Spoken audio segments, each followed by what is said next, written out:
देखिए, बारिश का मौसम अपने साथ आफत भी लेकर आया है। देश के तमाम राज्यों में इस वक्त लोग बारिश के कारण से बेहाल नजर आते हैं। आसमानी आफत का सामना कर रहे लोगों के घरों तक अब नदी का पानी पहुंच चुका है। कमोबेश पूरा नॉर्थ ईस्ट इस वक्त बाढ़ का कहर झेल रहा है। इस बाढ़ का सबसे ज्यादा असर नॉर्थ ईस्ट के राज्य असम पर पड़ा, जहां बाढ़ की वजह से लोगों का जीना मुहाल हो चुका है। और भयंकर बाढ़ के कारण असम का हाल इस वक्त क्या है, इस रिपोर्ट के जरिए समझिए।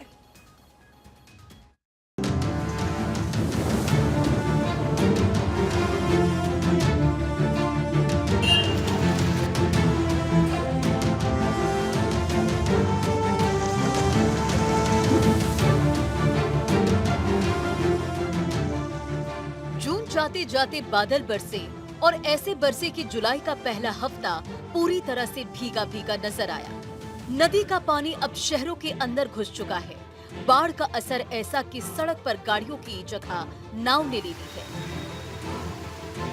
नदी का पानी घरों तक जा पहुंचा है। ये असम है जहां बाढ़ कहर बन गई है। पानी की तूफानी ताकत के आगे असम में किए गए बाढ़ से बचाव के उपाय नाकाम होते दिख रहे हैं। तेज बारिश के बाद बढ़ा नदी का जलस्तर अब काबू से बाहर है। तमाम शहरों का हाल बाढ़ के चलते बेहाल हो चुका है।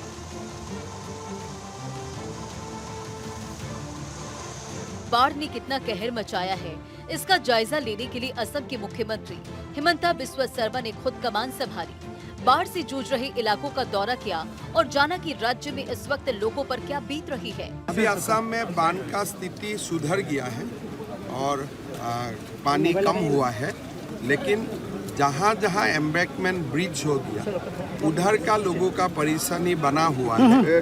हम कोशिश कर रहे हैं जितना हो सकता है सबको मदद करने को। ऐसा बात नहीं है, आप बोले तो 2 मिनट में रेस्टोर हो जाता है, वो तो स्विच से हो जाता है। लेकिन प्रॉब्लम यही है कि रेस्टोर होने के बाद पानी है, पानी और विद्युत एक साथ नहीं जा सकता है, तो इसीलिए वो लोग काट के रखा है। असम के शहरों में जहां कभी पक्के रास्तों पर गाड़ियां रफ्तार भरती थी, आज वही बाढ़ के पानी में नाव तैर रही है। घरों की चार दीवारी के अंदर नदी का पानी पहुंच चुका है। कुदरत के इस कहर का सामना करना आम लोगों की बस की बात नहीं, लिहाजा घर का सामान लेकर लोग दर-दर भटकने के लिए मजबूर हैं। हर साल पानी आता है तो धीरे धीरे आता है। यही साल में ऐसा तूफान जैसे आता है ऐसा आ गया। एक दिन में माने कमर जैसे बुक तक पानी हो गया।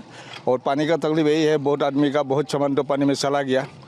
पानी एक दिन में इतना पानी आ गया तो आदमी लोग को कोई माने धंधा ही नहीं है जब पानी इतना हो जाएगा। बहुत आदमी का बहुत सामान खराब हो गया। फ्लड तो 2-3-4 दिन हो गया और बहुत इमरजेंसी में फ्लड हुआ है। आदमी लोग सामान बचाने नहीं सके और खाने पीने का भी तकलीफ हो रहा है, लेटरिन बाथरूम का तकलीफ हो रहा है। यही मतलब 20-25 साल से हो रहा है। अंदर यहाँ से 25-30 गांव चला गया, अंदर ब्रह्मपुत्र में चला गया 25-30 गांव। अभी ये लोग आदमी वहाँ से यहाँ शिफ्ट हुआ। यहाँ पर भी पानी है, यहाँ पर भी पानी है, लेकिन बीच में ये बांध आ गया। ये बांध यहाँ पर देना नहीं था, बांध था पीछे देना था, लेकिन ये इस साइड में दे दिया। यहाँ आदमी लोग बहुत दिक्कत हो रहा है, अभी बहुत तकलीफ हो रहा है। देख लीजिए, आप दिखाई दे रहा है सब, ये सब देखो कितना। ऐसा नहीं है कि बारिश और बाढ़ ने सिर्फ इंसानों की जिंदगी पर ही असर दिखाया, बल्कि जानवरों की परेशानी भी बाढ़ की वजह से काफी बढ़ गई है। काजीरंगा के नेशनल पार्क के हरे भरे इलाके इन सैलाब की मार झेल रहे हैं। तेज बारिश और नदियों में बढ़ते पानी ने नेशनल पार्क में पहुंचना शुरू कर दिया है, तो पार्क में मौजूद जानवरों को भी ऊंचाई वाले इलाकों में जाकर पनाह लेनी पड़े। This year in Kaziranga National Park and Tiger Reserve, the flood situation is there. Water level is it has increased to considerable amount, and almost 167 camps are inundated so far. बाढ़ के पानी में डूबे हुए असम के 28 जिले और 2500 गाँव में हर गुजरते दिन के साथ हालात बदतर होते जा रहे हैं।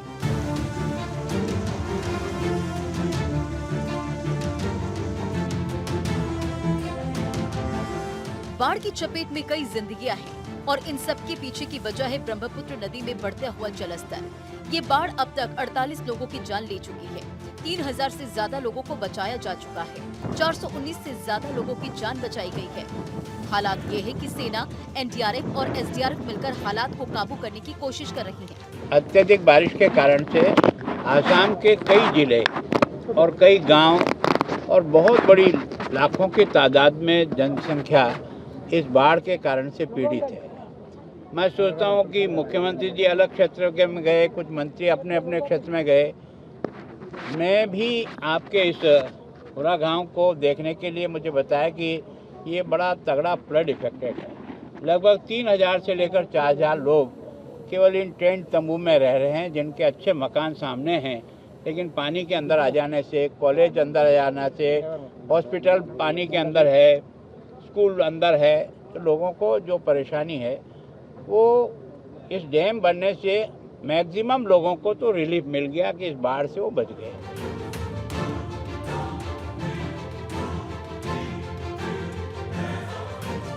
असम के अंदर सबसे बुरी हालात लखीमपुर जिले की है। यहाँ पर 1,65,000 से ज्यादा लोग पानी भरने की वजह से 1,47,000 लोग डरांग में हैं और 1,77,000 लोग गोलाघाट में बाढ़ प्रभावित हैं। अब तक 490 रिलीफ कैंप बनाए गए हैं, जिनमें करीब 2,86,000 लोग रह रहे हैं। करीब 42,500 हेक्टेयर की कृषि भूमि खराब हो चुकी है। 8,32,000 मवेशी और पोल्ट्री प्रभावित हुए हैं और अभी भी ब्रह्मपुत्र नदी नीमती घाट, तेजपुर, गुवाहाटी, धुबरी में खतरे के निशान से ऊपर बह रही है। ये बहुत ही चिंतनीय का विषय है। बहुत ही चिंतित हूँ और मुझे लगता है केंद्र सरकार को भी और तत्पर होना चाहिए।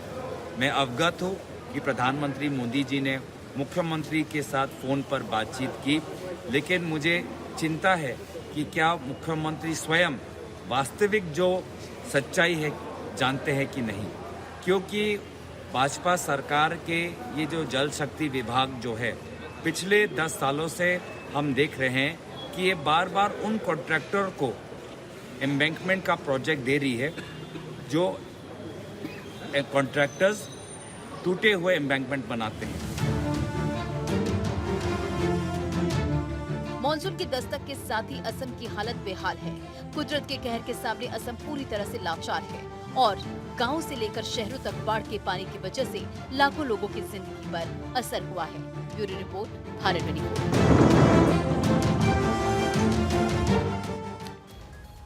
और असम के साथ साथ पूरा पूर्वोत्तर इस वक्त बाढ़ के सामने बेहाल नजर आ रहा है, तो वहीं देश के और भी ऐसे हिस्से हैं जो इस वक्त बाढ़ की चपेट में आ चुके हैं। लगातार होती बारिश ने कई राज्यों में लोगों का जीना मुहाल कर दिया है। बिहार से लेकर उत्तराखंड तक और उत्तर प्रदेश में भी बाढ़ का कहर देखने को मिल रहा है।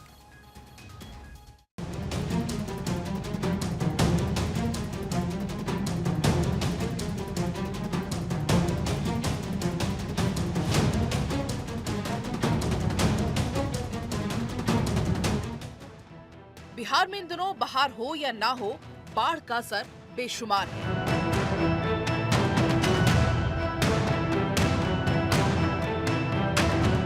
नदियां उफान पर है, पुल तिनके की तरह बिखर रहे हैं और बेरहम बारिश का कहर जारी है।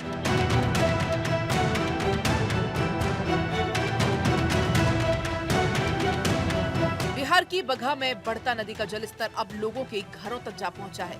सड़कों से होता हुआ पानी लोगों के दरवाजों पर दस्तक दे रहा है। इस दौरान जिले के 6 से ज्यादा गांव बाढ़ की चपेट में आ चुके हैं।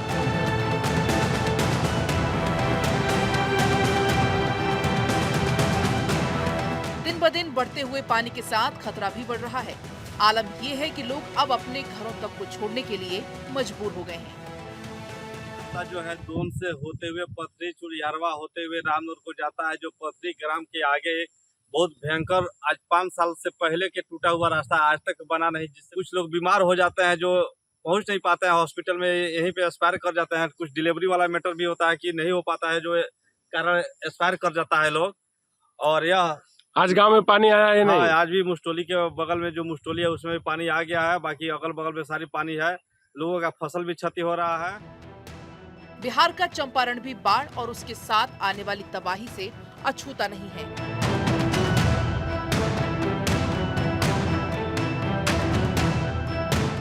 तेज लहरें इस बात का इशारा कर रही हैं कि तबाही किसी भी पल आ सकती है। जान को हाथ में लेकर लोग नदी को पार करने की कोशिश कर रहे हैं, ये जानते हुए कि जरा सी गलती जान पर भारी पड़ सकती है। नदी में बढ़ते हुए पानी के साथ तबाही अब गांव के करीब आ पहुंची है। तेजी से बहता हुआ ये बाढ़ का पानी कभी भी गांव में घुस सकता है।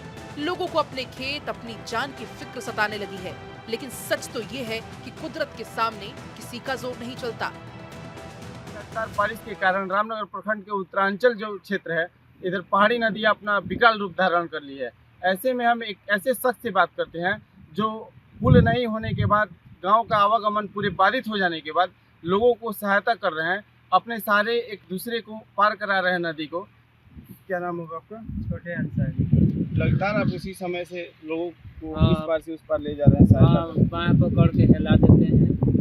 कोई इमरजेंसी हो, महिला बीमार हो, डिलीवरी हो, तो हम लोग बहुत उसके सहायता करते हैं। टांग कर ले जाते हैं, हिलाते हैं नदी, बाँह पकड़ कर ले जाते हैं, हिलाते हैं।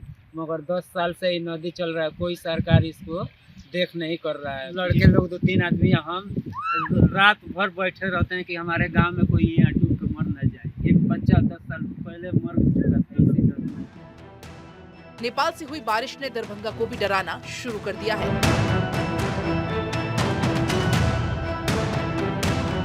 जहां कभी सड़क और रास्ता हुआ करता था, अब वहां सिर्फ पानी का कब्जा है।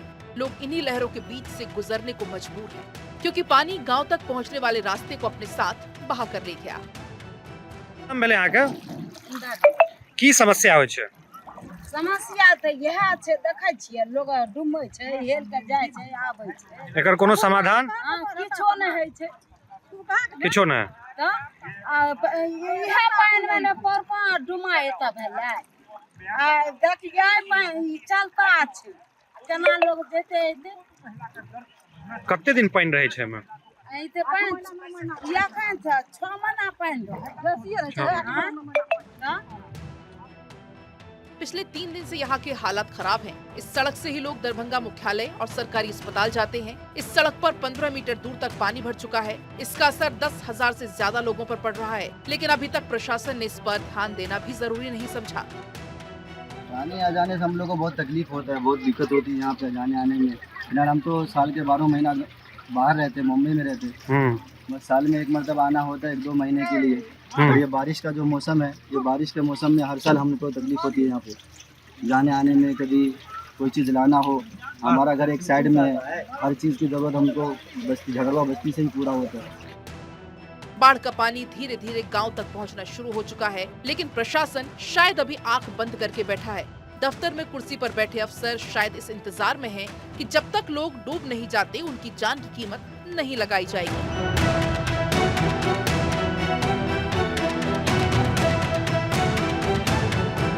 दशकों से गांव की यही कहानी रही है कि बारिश के मौसम में सड़क पर नाव चलती है। वजह यही है लापरवाही, जो आज भी नजरों के सामने है। सिमरी से लेके तिलकपुर, ये खतलचोड़ी से लेके यह समझिए बहुत दूर तक आदमी इधर से यहाँ बहुत बड़ा आफत हो जाता है, बच्चा डूब के मर जाता है। हर साल यहाँ पानी आता है? हर साल आता है, कोई साधन नहीं। इसका कोई उपाय आज तक नहीं किया गया? कोई नहीं किया, कुछ भी नहीं। कुछ भी नहीं। इंसान परेशान। कितना दिन पानी रहता है? कम से कम 3 महीना तक रहेगा। कुदरत की इस ताकत के आगे इंसान कितना बेबस हो चुका है, ये उत्तराखंड के देहरादून की इन तस्वीरों से आप समझ सकते हैं।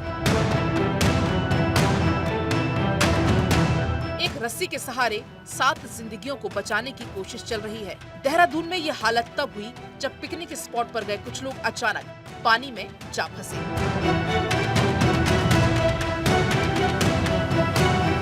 SDRF और लोगों ने मिलकर इन लोगों की जान तो बचा ली, लेकिन सोचिए कुछ मिनट की देरी एक साथ 7 लोगों की मौत की वजह बन सकती थी।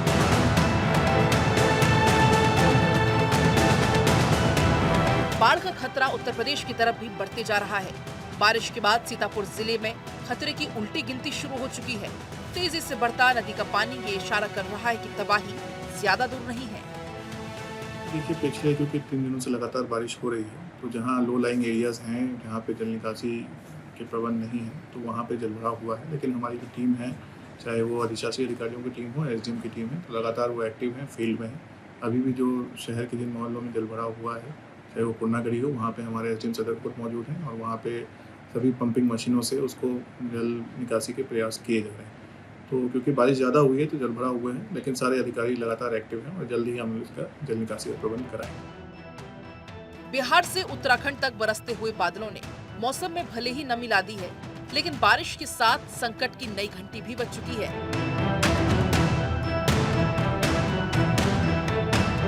नदियों का बढ़ता जलस्तर अब इस बात पर इशारा कर रहा है कि बाढ़ कभी भी शहरों में हाहाकार मचा सकती है। तूफानी लहरें कभी भी शहरों में घुस सकती हैं। सवाल ये है कि कुदरत की इस ताकत से निपटने के लिए हम कितने तैयार हैं। Bureau report, Bharat 24।